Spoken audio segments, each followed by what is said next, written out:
It was a Tuesday, and already I was in a game of hide and seek for my life. The mop cupboard was dark, dank, and littered with cobwebs. But even as a spider began crawling over my forehead and into my hair, I had to keep my mouth shut. Hi everyone, I'm Ben, and today I'll tell you how I ended up having 2 girlfriends. I could hear Billy and his friends rummaging around in the room. They'd been after me since first period. Only in the years that they've been my bullies, I've learned to dodge them. I've learned their patterns, and I knew they were never going to look in the cupboard. Especially since there was a stupid rumor that Mrs. Reggiani kept her husband's skeletons in there. The problem was, nobody ever did open that cupboard, and the dust in there was 2 inches thick, and I have allergic rhinitis. Just my luck. I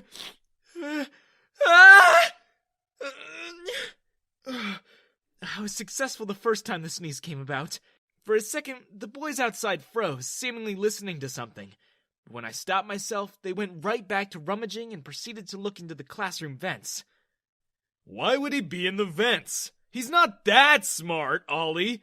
Just check in the cupboard like I told you. I don't want to open that thing. Mrs. Reggiana's husband's in there. Her husband doesn't live there. It's his skeleton, you dummy. Why are you scared of a skeleton for? Well, You open it then.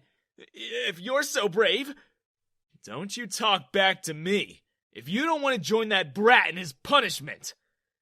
But now that I think about it, people say Mrs. Reggiana's a witch.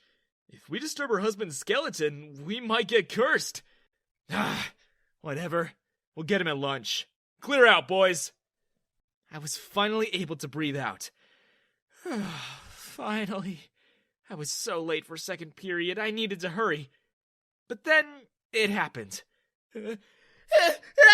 Achoo! The cupboard door was flung open before I could even try to hold it shut. Billy, Ollie, and Denny's faces greeted me with the crazed grins, all fear of skeleton rumors gone from their minds. They had their prey, and they were going to feast. The boys dragged me into the quarters. People ran out of their classrooms to see what was going on. In my school, when someone gets bullied, people come out to watch. And laugh. If I was a paid comedian, I'd be rich. It happened almost every day. And today was no different. The kids took out their phones, and Billy and I began our performance. You know what to do. I told you to give me your lunch money and you ran away from me. You never learn. Now kneel! I stood my ground. Very shakily. I was trembling in the knees, and when people saw, they laughed even harder. I said kneel! I knelt, and Ollie and Denny roared with evil laughter. Say, I'm sorry, master. And you better mean it, you rotten piece of no-life, no-girlfriend scum! I'm sorry, master. That wasn't so hard, was it? Now, give me your lunch money and kiss my shoe. I did it, in front of everyone, as they all filmed and took photos. I just wanted it to be over with. Let them have what they want, and I could finally get to second period. That's my daily life in school. It's pathetic. I know. I chalk it up to my rotten luck. Everyone does. Some people pity me. Most just make fun of me when I meet some sort of misfortune. It all started on our first day of school. And as I was trying to cross the street, a car came out of nowhere, sped through the puddle in front of me, and drenched me in muddy water. I was already late, so I had to spend the entire first period dripping muddy water all over the classroom.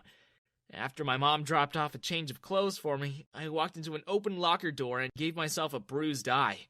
And at lunch, a bird flew into the cafeteria, pooped straight onto my hair, and immediately died, landing on top of my food. From that day forward, people call me Bad Luck Ben. And with my luck, the nickname stuck. Nobody wanted to be friends with me. No girl wanted to be around me. I mean, who'd want to be friends with the unlucky charm? Who would want to date someone who would only bring bad luck? That made me easy pickings for the bullies.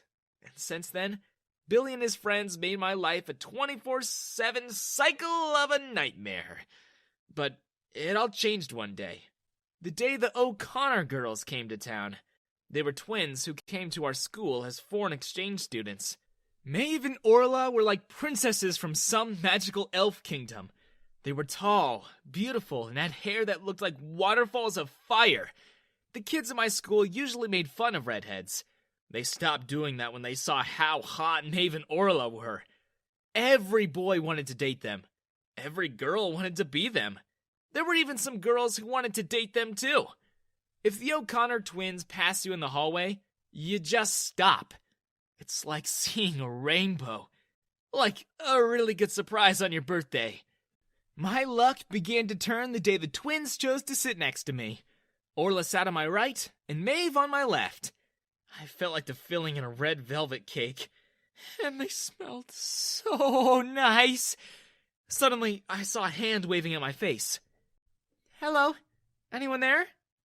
What's your name, awkward boy? Oh, sorry, I'm Ben. They'd been trying to get my attention for a whole minute, but I was so distracted about thinking about what to say to them that I didn't even notice they were already talking to me. Maeve shook my hand and Orla did the same. Nice to meet you, Ben. Absolute pleasure. The pleasure's mine. And it really was. Maeve and Orla hung out with me a lot. I was their first friend, and through my eyes, they began to see the difference in our schools compared to theirs. But nobody liked that at all, especially Billy and his friends. Instead of asking for my help and introducing them to my new friends, they picked on me even harder. They would chase me as soon as I got in through the school gates, and they'd put frogs in my bag. One day, they cornered me in the boys' bathroom and dragged me to the quad where everyone was. They were about to make me kiss their shoes in when Orla and Maeve jumped in to defend me. What's happening here? What are you doing to Benny? Benny needs to be punished.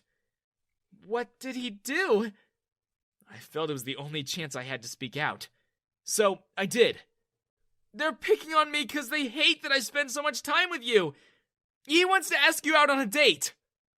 What happened next was something even I couldn't dream up. Maeve and Orla laughed. They clutched their bellies and full-on laughed at Billy. Us? Go out with you? You're joking, right? Oh, honey, I wouldn't go out with you. Neither will Orla. You're just... Well, look at you. You're so short and ugly. Like a little troll. And what's worse is that you have a horrible attitude. We're not into bullies, you see. Besides, we're already seeing someone. Billy was so stunned at the insults hurled at him, he couldn't even speak. He just stuttered. But something the girls said made me blurt out. You're seeing someone? Orla laughed. You silly! Everyone got that on video, and everyone heard it. But my brain was so fuzzy I had to ask again. We mean it. You are the absolute sweetest. And cute as well. Who knows, maybe we'll decide to just move here for good. And, you know, we've been trying to ask you out for weeks, and you just won't get the hint.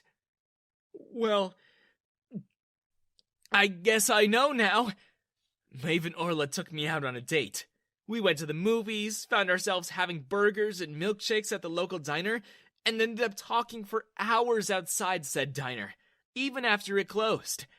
The next morning, we all went to school at the same time, holding hands as everyone stared. It felt so good that I found two people who understood me and liked me for who I was.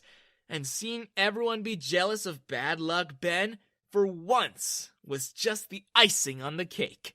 People laid off me after that. Nobody could believe that the O'Connor twins were dating me, and none of them was as surprised as I was.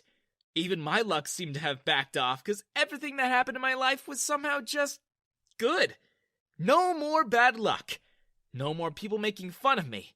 And 2 girlfriends? It felt like the universe finally ran out of things to throw at me, and now I was just reaping the rewards.